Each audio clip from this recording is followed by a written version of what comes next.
I recently returned from a trip to Japan and I was completely blown away by the bright floral kimonos, the fabrics, and the ancient tea tradition. Participating in a traditional tea ceremony in a kimono was the number one thing I had to do on my trip. The kimono used to be the most common garment worn in Japan, and I've always admired its beauty.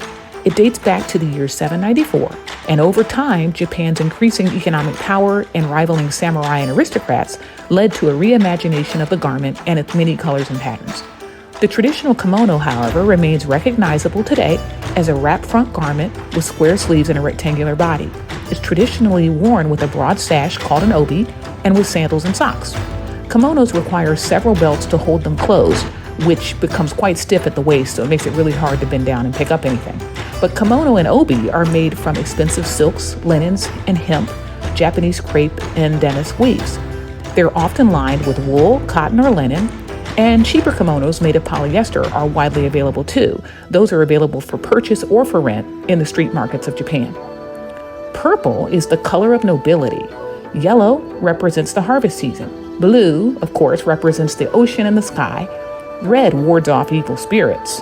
Pink represents youthfulness and the coming of spring. Tea ceremonies have been a tradition in Japan for 1,000 years. The ceremony represents being in the present moment and remembering that it will never return. The ceremony for me was a serene moment in my trip and one I'll simply never forget. The four main principles I learned were wa, kei, sei, and jaku, also known as harmony, respect, purity, and tranquility. My grandma Martha never had a chance to travel to Japan, but she's always encouraged me to see the world, to develop an appreciation for the art and traditions of people everywhere.